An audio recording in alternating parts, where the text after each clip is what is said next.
El Zoológico, en Del Plata, la radio de la verdad.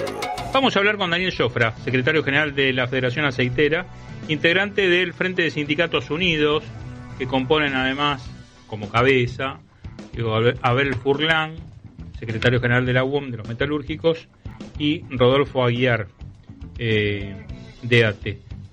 Primero vamos a hablar con Daniel del contexto de cómo está la cosa hoy. Daniel, Alejandro Diviasi, saluda, ¿cómo te va? Hola Ale, ¿cómo te va? Buen día, gracias por llamar. Por favor. Bueno, todos coincidimos, me parece, con que el gobierno obviamente insiste en su plan de ajuste salarial, despidos, caída de la industria. Pero ustedes están detrás de un nuevo sistema de medición del costo de vida. Explícame cómo es eso, cuándo lo lanzan, cómo lo lanzan. Mirá, creo que está pasando esto. El FRESU agarró una modalidad de concepto de salario como lo que corresponde por la Ley de Contrato de Trabajo en su artículo 116 y el 14 bis de la Constitución, donde vos tenés que garantizar con un monto que siempre lo calculó el INDE, lo dejó de hacer en el 97, lo retomó en el 2012-2014, bueno, y ahora no lo hace más, pero es una proyección de una encuesta de hogares de 8 o 9 provincias, en donde vos con ese dinero tenés que garantizarle alimentación adecuada, vivienda digna, salud, educación, esparcimiento, vestimenta, transporte, previsión y vacaciones. Bueno, el FRESU lo levanta con más de 140 organizaciones para discutir sobre cuánto un trabajador necesita para vivir dignamente. Bueno, hoy estamos discutiendo eso y lo seguiremos discutiendo. Lo seguiremos discutiendo en la medida de que los compañeros de esta organización, de este nuevo frente, entendamos de que es lo mejor para nuestros trabajadores y trabajadoras de todo el país. Esto va un poco en línea a lo que ha hecho la Federación Aceitera, que es tomar esta base, y hoy ustedes están planteando, por lo menos de la Federación Aceitera, y creo que lo haces extensivo a todo el resto de los trabajadores, que el salario mínimo vital y móvil tendría que estar en 2 millones, o el salario básico, en 2.700.000 más o menos. 2.800.000 pesos. Hoy. De acuerdo al estudio que nosotros estamos realizando, a ver, no hemos inventado nada, eso está dentro de la Constitución Nacional y la Ley de Contrato de Trabajo, y son cifras que también maneja el INDEC. O sea, lo que pasa que, bueno, el salario, habría que preguntarle el criterio que utilizan los que discuten el salario mínimo vital y móvil para todo el país, donde el salario está fijado por debajo de la línea de la pobreza, de la línea de indigencia. Bueno, habría que preguntarle qué es lo que piensan ellos para qué es lo que necesita un trabajador, qué salario, o qué le alcanzaría con el salario de 400.000 pesos de básico. Sí, en estos 2.700.000, Daniel, vos agregás, yo te digo vos, ¿ustedes agregan el tema del alquiler? Sí, está contemplado todo. Bien. Cada necesidad tiene un valor. Si vos me lo preguntás ahora no lo recuerdo bien, pero sí, está bien, pero está estipulado el valor en ese monto. Bueno, a ver, supongamos de que alguien diga ahí, pero yo alquilo a 1.000.000 de pesos. Es decir, hoy el 90% de los trabajadores registrados está por debajo de la línea de la pobreza. Si no te alcanza 2.800.000, menos te va a alcanzar el 1.500.000, 1.700.000 o incluso la gran mayoría en 700.000 pesos como está hoy. ¿Los dirigentes gremiales le tienen temor a la palabra huelga? Yo creo que sí, es una incomodidad. Creo que la huelga no es solamente, no han lavado tanto el cerebro los medios, que hoy nos da vergüenza decir incluso que somos sindicalistas. Entonces, y más si tenés que decir huelga, por eso ponen mil excusas, de que los trabajadores no quieren hacer huelga, que los trabajadores no quieren perder el día, que los trabajadores, que no están dadas las condiciones, cuando nosotros tenemos todos los miércoles le pegan a los jubilados por levantar la mano, por protestar porque no le alcanza para comer, para comprar sus medicamentos, el tema de los discapacitados, el tema del Garrahan, el tema de las universidades.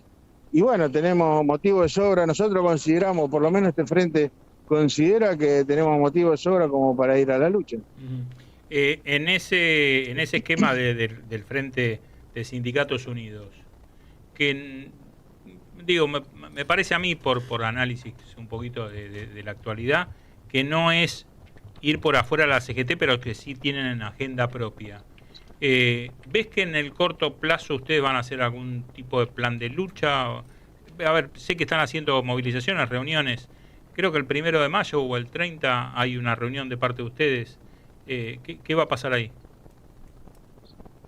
Mirá, nosotros el 1 de mayo vamos a hacer un congreso o un plenario de delegados, de todo el país, con más de 1.500 delegados y delegadas. Y bueno, ahí decidiremos cuáles son los pasos a seguir. Seguramente, a ver, teniendo tantas necesidades, si no tener un plan de lucha, es llorar y bueno, y aceptar la realidad que nos impone el sistema.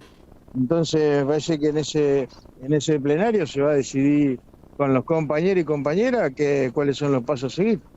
Y seguramente va a ser un plan de lucha, no hay otra manera de revertir esta situación. Aquel que crea de que el diálogo solamente vamos a poder transformar la situación actual de la clase trabajadora, que diga cómo lo piensan hacer, porque hasta ahora vienen dialogan en el salario mínimo vital y móvil, y el salario mínimo vital y móvil está en 400.000 pesos, dialogan en la reforma laboral, y la reforma laboral sale. Bueno, creo que hay determinado indicio que ya este gobierno, primero, no le interesa el diálogo, y segundo, no le interesa nada lo que pensemos los que defendemos a los trabajadores. Daniel, Verónica Massa te saluda. Mira, justo te quería hacer una pregunta respecto de lo que estabas diciendo, ¿no? Esto de conversar un poco la economía, ¿no? Porque los distintos actores, además del Estado, intervienen las empresas, que son en definitiva las que también pagan el sueldo, ¿no? ¿Cómo está esa conversación, no? Las empresas, ¿qué excusa ponen? Que no tienen plata, que no venden, que no se puede, que hay poca productividad, que las importaciones, porque como que esa conversación, viste, no se da. Parecería que no está. A ver, en primer lugar, los patrones, si pudiesen no pagarte, sería buenísimo para ellos, porque no es una cuestión de pagar poco, que no quieren pagar directamente, porque ellos consideran de que dándote laburo ya está, ya cumplieron con el rol social que les compete como empresarios. Entonces nosotros no podemos creer de que los empresarios o el capitalismo se va a humanizar. Es realmente de un tonto que no entiende lo que es la lucha de clase que viene de hace muchísimos años. Entonces, es decir, nosotros particularmente nos pueden poner un montón de excusas, pero a la hora de los bifes, cuando nosotros hacemos una huelga, como hemos hecho 25 días de huelga en el 2015, 22 días de huelga en el 2020, 7 días de huelga en el 2024, y las empresas terminan de 10 puntos que se excusan para no dar el aumento, sí. 9 son reclamos hacia el gobierno, no hacia nosotros. Sí. Claro. A nosotros no le queda otra de decir, bueno, pero si la empresa que no la pueden pagar, que presenten los balances. Obviamente que ¿qué implica tener un buen salario? Y que los patrones ganen menos. Bueno, esa es la lucha que hay que dar.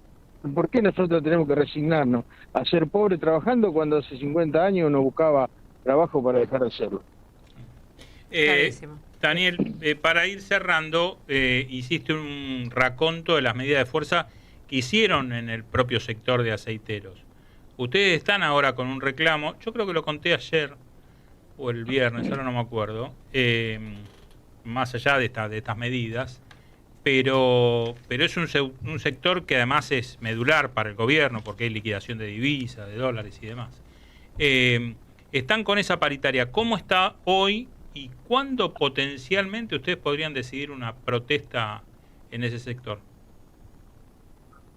Mirá, en primer lugar nosotros tenemos que juntarnos con los compañeros de San Lorenzo, que son aceiteros que están fuera de la federación y que agrupan una cantidad muy grande de trabajadores, y obviamente que tendremos que tomar la decisión con ellos, pero bueno, nosotros obviamente que estamos dispuestos al diálogo, siempre somos propiciantes del diálogo.